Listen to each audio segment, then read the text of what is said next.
The false victory. The Kethvar Empire had never known defeat. Across 7 galaxies, their crimson warships had swept through solar systems like fire through dry grass. Their soldiers stood 12 feet tall, with exoskeletons harder than diamond and plasma weapons that could melt through starship hulls. For 3,000 years, they had crushed every species that dared resist their expansion. Today, they believed they would add humanity to their list of conquered races. Admiral Zektar stood on the bridge of his flagship, the Dominion's Fist, watching the final moments of what should have been humanity's last stand. Before him stretched the debris field that had once been Earth's defense fleet. Twisted metal and burning plasma drifted through space like funeral wreaths. The blue-green planet hung vulnerable and defenseless below them, its surface scarred by orbital bombardments. "Status report," Zektar commanded, his voice a low rumble that vibrated through his throat sacs. 97% of human vessels destroyed, Admiral," reported his tactical officer. "The remaining ships are retreating beyond the asteroid belt. Ground forces report major population centers under our control. The humans' primitive weapons cannot penetrate our combat armor." Zektar's mandibles clicked in satisfaction. These humans had shown more spirit than most species. Their ships were fast and their pilots clever, but their technology was centuries behind Kethvar standards. What should have been a simple conquest had taken 3 months of fighting, but the outcome was never in doubt. The massive alien general stepped closer to the viewscreen, studying the scattered remains of Earth's fleet. Something bothered him about this victory. The humans had fought with desperate courage, throwing themselves against impossible odds. Yet in their final hour, when their fleet was broken and their planet defenseless, they had simply stopped fighting. "Admiral, we're receiving a transmission from the surface," his communications officer announced. "It's coming from their capital city." "Put it through." The screen flickered, revealing a human female in a torn military uniform. She looked young by human standards, perhaps 30 years old, with short brown hair and eyes that held no fear despite her obvious exhaustion. Behind her, smoke rose from damaged buildings, and the sounds of distant explosions echoed.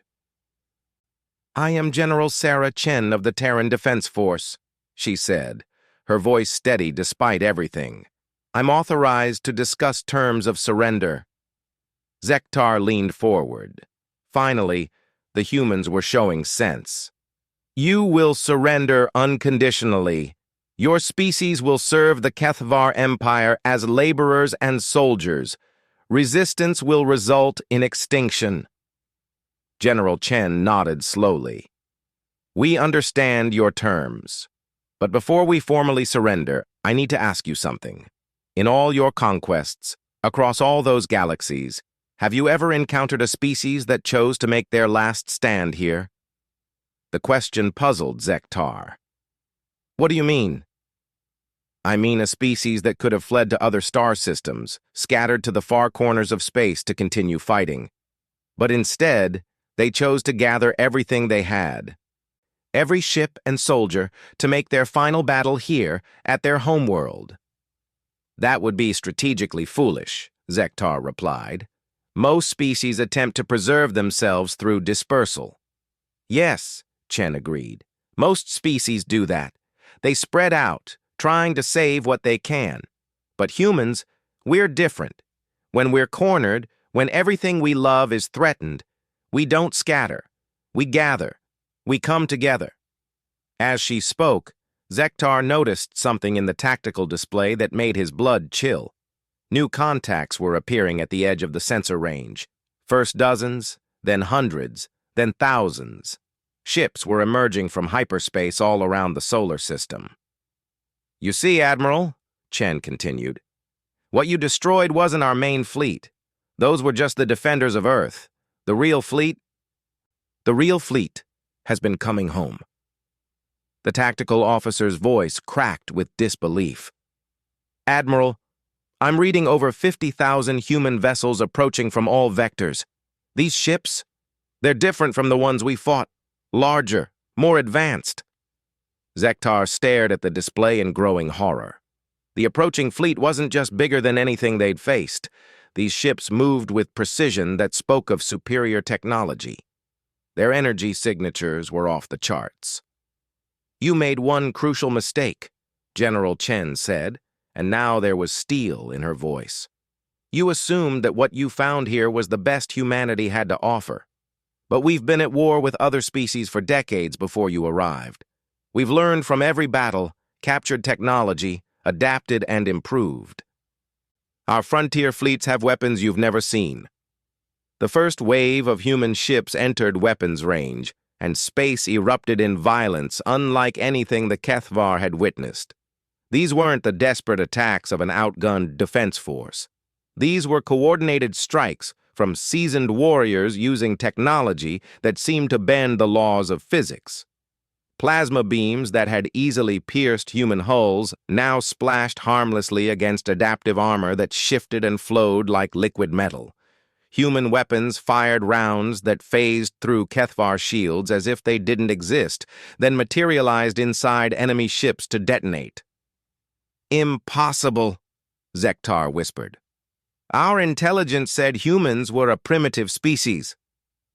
"Your intelligence observed our frontier colonies and border worlds," Chen replied. "What you saw was humanity at peace. But we've been fighting the Zarians for 40 years, the Maldorians for 20, and 3 other species in between. Every war taught us something new. Every defeat made us stronger." The human fleet moved like a living thing, ships coordinating in patterns that defied conventional tactics.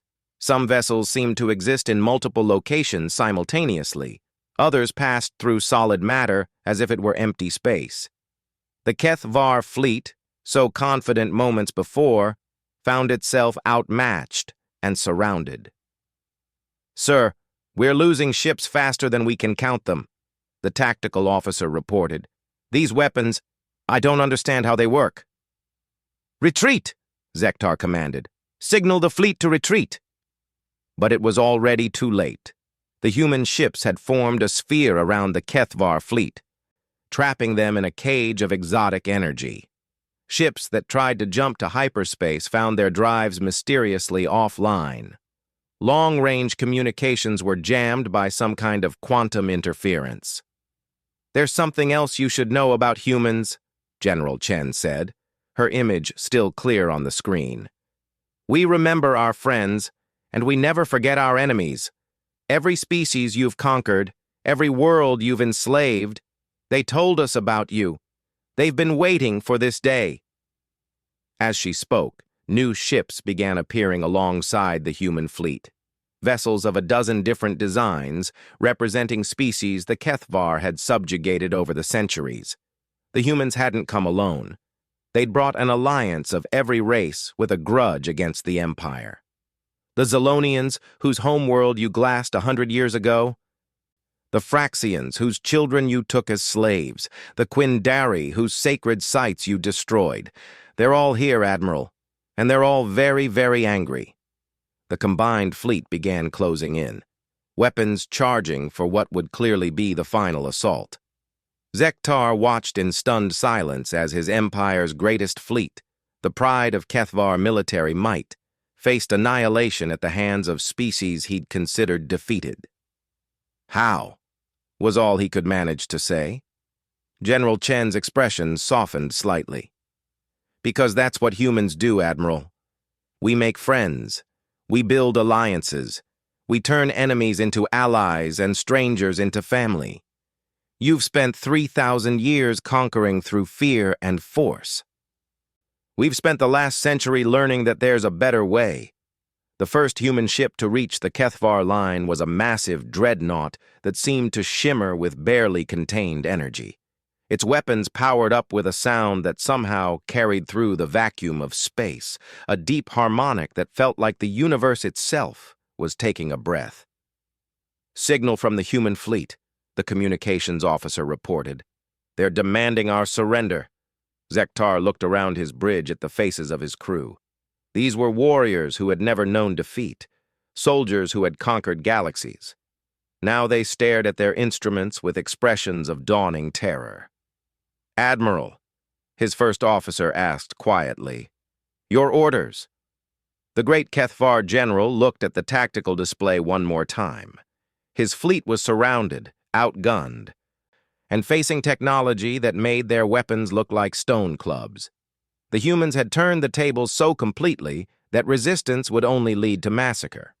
But even in defeat, Zektar's warrior pride demanded he understand how this had happened, how a primitive species had managed to build such a fleet, forge such alliances, and plan such an elaborate trap. "Signal the human fleet," he said slowly. Tell them we wish to discuss terms." On the screen, General Chen nodded. "Very wise, Admiral. But understand this isn't a negotiation. This is a reckoning, and it's been a long time coming." The reckoning unfolds. The conference room aboard the human flagship Phoenix Rising was unlike anything Admiral Zektar had expected. Instead of the crude metal chambers he'd imagined, he found himself in a space that seemed to exist partially outside normal reality. The walls showed views of star fields that couldn't possibly be visible from their current position, and gravity seemed to flow in gentle curves rather than straight down. Around the circular table sat representatives from 15 different species. Zektar recognized most of them from Kethavar conquest records. The blue-scaled Zilonians, whose crystal cities had taken decades to fully subjugate. The energy-being Fraxians, who had fought with weapons made of pure thought. The 6-armed Quindari, master engineers whose defensive systems had cost the Empire millions of lives. All of them were free now. All of them were armed with technology that made Kethvar weapons look ancient. General Chen sat at the head of the table. No longer in her torn uniform, but wearing simple civilian clothes. Beside her was a figure that made Zektar's breath catch in his throat. Ambassador Veltar, his own brother, who had vanished during a diplomatic mission 20 years ago. "Surprised to see me, Zektar?" Veltar asked, speaking in their native language. His voice carried the same authority it always had, but there was something different in his eyes. Something the Admiral slowly recognized as peace. "You're alive," Zektar rumbled. "We searched for your ship. The records said you were killed when your vessel was destroyed near the frontier." "The ship was destroyed," Veltar confirmed. "But the crew was rescued by a human exploration vessel. We were brought here to Earth and given a choice. Return to the Empire with our memories altered, or stay and learn what these humans had discovered." "What choice was there? You had a duty to return." Veltar's mandibles clicked in what Zektar slowly realized was amusement. "I thought so too at first. But then they showed me something I'd never seen before. They showed me what life could be like without constant war." General Chen leaned forward. "Admiral, before we discuss the terms of your fleet's surrender, I want you to understand what you're facing. This isn't just a military alliance, it's something completely new in this galaxy." She gestured, and the walls around them shifted to display images of cities unlike anything in Kethvar space. Towering spires that seemed to grow rather than being built, where beings of different species worked side by side. Massive orbital stations that combined architectural styles from dozens of cultures, creating something beautiful and strange. "The Galactic Cooperation Initiative," Chen continued. 37 member species working together not because they have to, but because they choose to. Every species brings their unique knowledge, their special talents, their way of seeing the universe. One of the Zilonian representatives spoke, her voice like crystals chiming. "The humans taught us that conquest is not the only way to grow. When we share knowledge instead of stealing it, when we build together instead of tearing down, we all become stronger." Zektar stared at the images. The cities were beautiful, but they also looked impossibly advanced. "How is this possible?" "The combat effectiveness alone should be diminished by having so many different command structures." "That's where you're wrong," said a Fraxian, its energy form shifting through colors that had no names. Different perspectives make better solutions. When humans design a ship hull and Quindari engineer the systems, and we provide the power source, the result is superior to anything any one species could build alone. The weapon that disabled your shields, added a Quindari engineer, two of its arms gesturing while the others manipulated a holographic display. It combines human innovation with Zolonian crystal technology and Maldorian quantum mechanics. No single species could have created it. General Chen stood and walked to one of the viewing walls. Admiral, I want to show you something specific. Computer, display the battle records from Kepler 442. The wall showed space battle footage that made Zektar's breath hiss between his teeth. A Kethvar fleet was engaged in combat with what appeared to be a single human vessel. But as he watched, the ship began to multiply, creating dozens of identical copies that attacked from all directions. "This is impossible," he said. "Matter cannot be duplicated like this." "You're right," Chen agreed. "Matter can't be duplicated, but that ship isn't using matter duplication. It's using Xerion temporal manipulation technology, combined with human quantum engineering and Fraxian energy projection. The ship exists in multiple time streams simultaneously."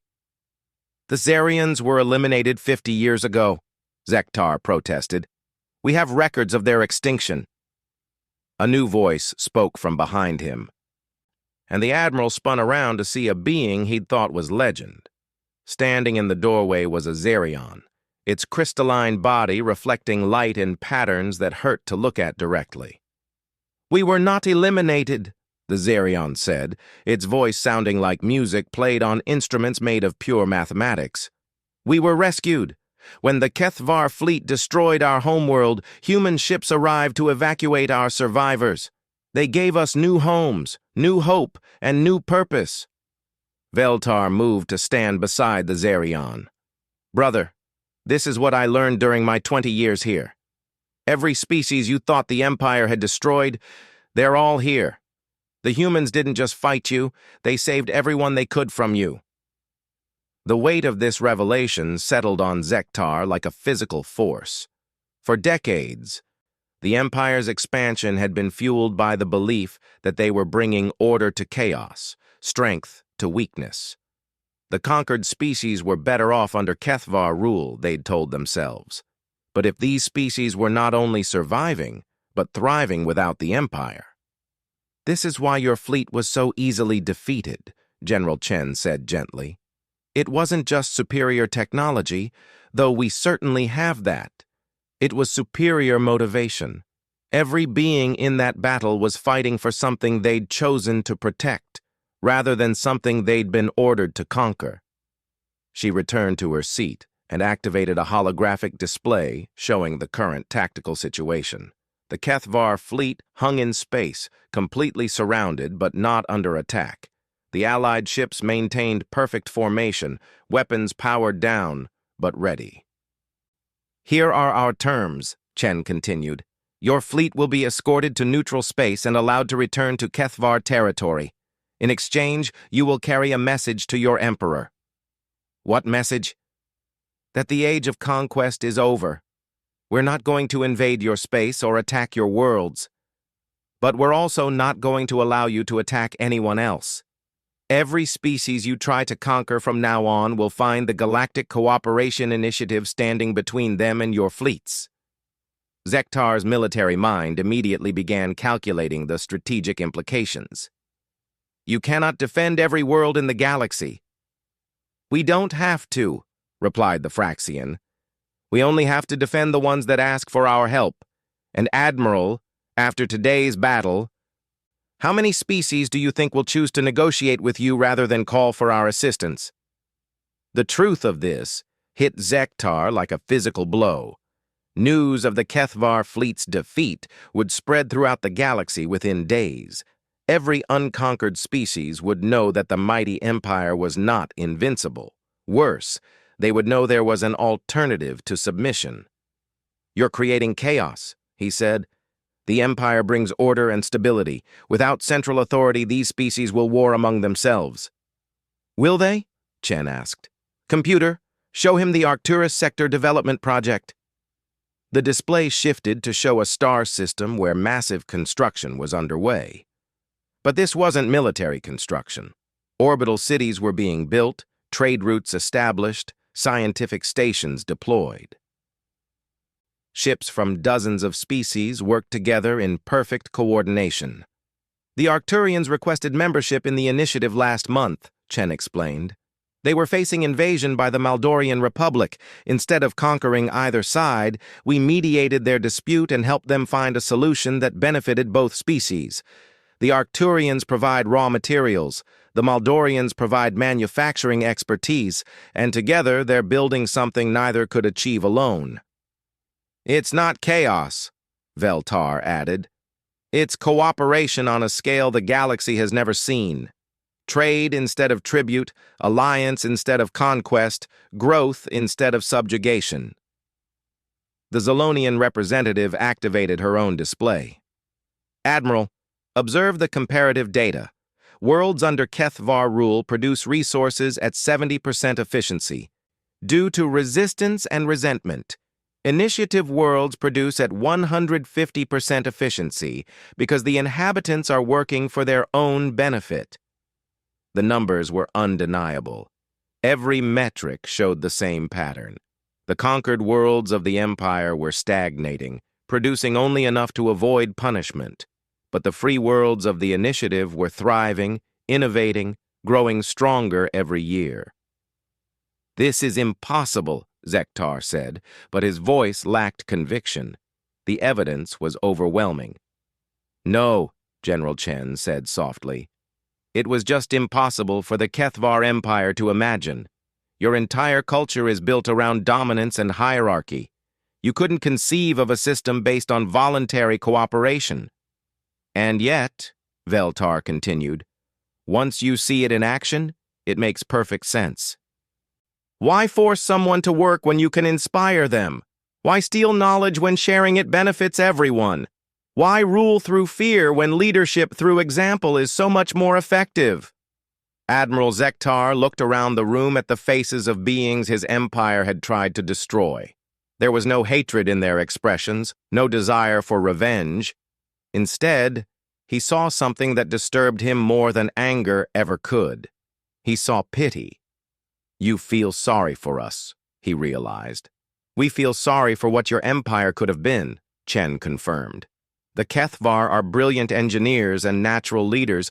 In an alliance of equals, you could contribute so much to galactic civilization. Instead, you've spent 3,000 years trying to dominate everyone else. The offer stands, the Zirian said, its crystalline voice carrying harmonics that seemed to resonate in Zektar's bones. Your empire could join the initiative, not as conquerors, but as partners. Your fleets could protect trade routes instead of raiding them. Your knowledge could help build instead of destroy. And if we refuse? General Chen stood and walked to the wall showing the tactical display. Then you go home and tell your emperor what you've seen. Tell him that the galaxy has changed and the Kethvar Empire can change with it or be left behind. The silence stretched for long moments as Zektar processed everything he'd learned. His entire worldview, the foundation of his species' culture, was crumbling around him. But as it crumbled, something new was taking its place, a possibility he'd never dared to imagine. I will deliver your message, he said finally, but I cannot speak for how it will be received. We understand, Chen replied. Change is never easy, especially for an empire built on old ways. But Admiral, remember this. Every species in this room once believed conquest was the only path to strength. They all learned there was a better way. Even the humans? Chen smiled, and for the first time since he'd met her, she looked truly young. Especially the humans. We nearly destroyed our own world with wars before we learned to cooperate. It took us centuries to figure out what these species have shown us in decades. As the meeting concluded and preparations began to escort the Kethvar fleet to neutral space, Admiral Zektar found himself thinking not about military defeat, but about possibilities. What could the Empire become if it chose cooperation over conquest? What could his people achieve if they worked with other species instead of ruling over them? The questions followed him as he returned to his flagship, and for the first time in his military career, Admiral Zektar began to hope that defeat might be the beginning of something better than victory had ever been. The new dawn, 6 months after the battle at Earth, Emperor Krathvan sat in his throne chamber reading Admiral Zektar's report for the 100th time. The massive crystalline structure that served as the seat of Kethvar power seemed smaller somehow, its soaring arches and intimidating architecture unable to maintain their former majesty. The report should have been impossible. A primitive species had not only defeated the Empire's greatest fleet, but had somehow united dozens of conquered races into an alliance that made Kethvar technology look ancient. Worse still, they offered something the Empire had never encountered: voluntary cooperation. "Impossible," Krathvan growled, his 4 arms crumpling the datapad. "No species achieves such advancement through cooperation alone. There must be a hidden hierarchy, secret masters controlling this so-called initiative." Standing before the throne, Admiral Zektar remained silent. The journey home had given him time to think, to analyze everything he'd witnessed. The more he considered it, the more he realized the humans and their allies weren't lying. They had genuinely created something new. "Send probe fleets to initiative territory," the Emperor commanded. "I want to see this alliance for myself. Surely when tested, their cooperation will crumble into the usual squabbling and power struggles." "My Emperor," Zektar said carefully, "perhaps we should consider their offer more seriously. The evidence suggests nothing." Krathvan's voice echoed through the chamber. 3,000 years of conquest do not lie, Admiral. Strength comes through dominance. Order comes through hierarchy. This cooperation is a temporary anomaly that will collapse under its own contradictions. But even as he spoke, reports were arriving from across the Empire that suggested otherwise. Border worlds were requesting permission to enter negotiations with the initiative. Trade ships reported initiative vessels offering assistance to damaged Kethvar freighters. Most disturbing of all, several conquered species within Empire territory had openly declared their intention to seek initiative protection. The probe fleets returned 3 weeks later, with data that shook the foundations of everything the Empire believed. The recordings showed initiative worlds that defied logic, cities where former enemies worked side by side, research stations where knowledge flowed freely between species, defensive fleets where ships from different races moved in perfect coordination without any visible command structure. "Computer analysis indicates no deception," reported the chief intelligence officer. "These recordings are authentic. The initiative operates exactly as they claim." Emperor Krathvan stared at the holographic displays showing initiative construction projects.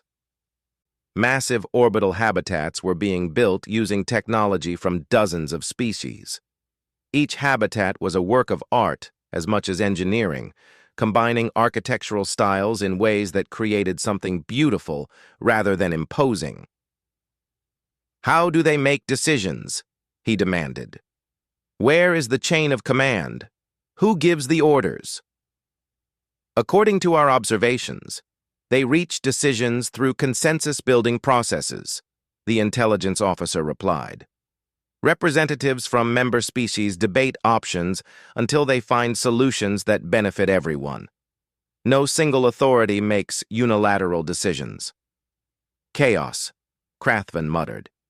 "It should be chaos. Yet it functions with greater efficiency than our own systems," Admiral Zektar pointed out. "My Emperor, I've studied their fleet movements. Their ships respond faster to threats than ours do. Their resource allocation is more effective. Their technological advancement rate exceeds anything we've achieved. Because they share their knowledge freely, added the intelligence officer. When one species makes a breakthrough, all species benefit. When we make a breakthrough, only we benefit, and only until someone steals the technology. The Emperor rose from his throne, his massive frame casting shadows across the chamber. For 3,000 years, the HFY had ruled through fear and force. Their empire stretched across 7 galaxies, built on the bones of conquered civilizations. But now, for the first time, that empire faced something it couldn't understand or defeat. "Show me the Zarian technology again," he commanded. The display shifted to show analysis of the weapons that had so easily disabled HFY shields. The technology was elegant in its simplicity, combining principles from multiple species in ways that created something greater than the sum of its parts. The Zarians were temporal specialists, the intelligence officer explained. The humans provided quantum engineering. The Fraxians added energy manipulation techniques. The result is a weapon that exists partially outside normal space-time. We studied Zarian technology for decades after conquering them, Zektar added. We never achieved anything close to this level of sophistication. "Because you were missing the other components," said a new voice from the chamber entrance. Everyone turned to see a figure that made guards reach for their weapons. Standing in the doorway was a human, wearing simple clothes and no visible weapons. Security alarms should have activated. Force fields should have deployed. But the human stood there calmly, as if he belonged. "I am Ambassador Martinez of the Galactic Cooperation Initiative," the human said. "I've come to deliver a message." "Impossible," Krathven snarled. "This chamber is protected by 17 layers of security. No one can enter without authorization." "That's correct," Martinez agreed. "I had authorization. Your brother gave it to me." A section of the chamber wall shimmered and dissolved, revealing Prince Veltar walking alongside a Zalonian and 2 Fraxians. The Emperor stared at his younger brother, whom he hadn't seen in 20 years. "Hello, Krath," Veltar said, using the informal name from their childhood. "I've brought some friends to meet you. You dare bring enemies into the heart of the Empire? I bring potential allies into the heart of what could become something greater than an empire."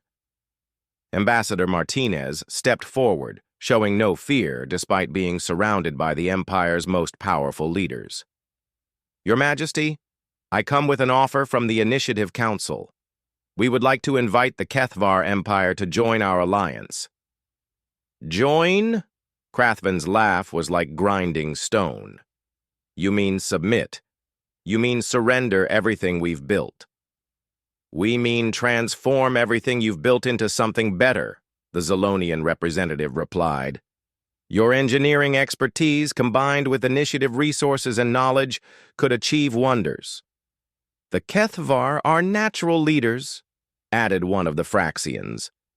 "In an alliance of equals, your species could help guide galactic development, but you would be guides and teachers, not rulers and conquerors." Emperor Krathven looked around his throne chamber, seeing it through new eyes.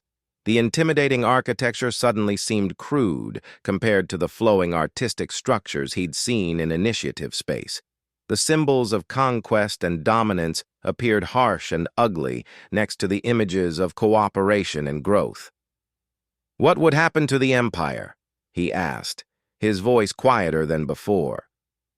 "The political structure would change," Ambassador Martinez explained. "Instead of an emperor ruling subject species, you would have representatives participating in initiative governance. Instead of tribute flowing to a central authority, resources would be shared based on need and contribution. The HFY fleet could become part of the Initiative Defense Force," Prince Veltar added. "Your soldiers would protect trade routes, rescue ships in distress, and defend member worlds from external threats. Honor through service instead of honor through conquest." Admiral Zektar stepped forward. My Emperor, I've seen their fleets in action. Our warriors could learn from them and teach them in return. It would not be defeat, it would be evolution. For long moments, silence filled the chamber as the Emperor considered the choice before him. Continue the old ways, ruling through fear until eventually the initiative's superior technology and united purpose overwhelmed the Empire. Or risk everything on a path that promised growth beyond anything the Kethavar had ever achieved. You ask me to abandon 3,000 years of tradition, he said finally. We ask you to build on 3,000 years of experience, Martinez replied. Your species has learned to organize vast territories, coordinate massive fleets, and lead diverse populations. Those skills would be invaluable in helping guide galactic civilization. But not as rulers, the Zolonian added. As partners, as equals, as contributors to something greater than any single species could build alone. Prince Veltar moved closer to his brother. Krath, I've spent 20 years learning what life could be like without constant war. Our people are warriors, yes, but they're also engineers and artists and philosophers. In the initiative, they could be all of those things. Emperor Krathvan looked at the displays still showing initiative worlds. Children of different species played together in parks that defied architectural convention. Scientists of various races collaborated on projects that pushed the boundaries of knowledge. Artists created works that combined aesthetic principles from dozens of cultures. What guarantee do we have that this cooperation will last? He asked. What prevents the strong from eventually dominating the weak? Nothing, Ambassador Martinez admitted, except the understanding that when everyone is strong, everyone benefits. When knowledge is shared, everyone learns. When resources are distributed fairly, everyone prospers. And when someone tries to dominate others, added the Fraxian, they find themselves facing not just one species, but the entire initiative. Cooperation is self-reinforcing because it works better than domination. Admiral Zektar activated his personal communicator. This is Admiral Zektar to all fleet commanders. Report current status of border worlds. The responses came quickly, and each one confirmed what the Emperor already knew. 17 border systems had declared independence in the past month. 43 others had requested permission to negotiate with the initiative.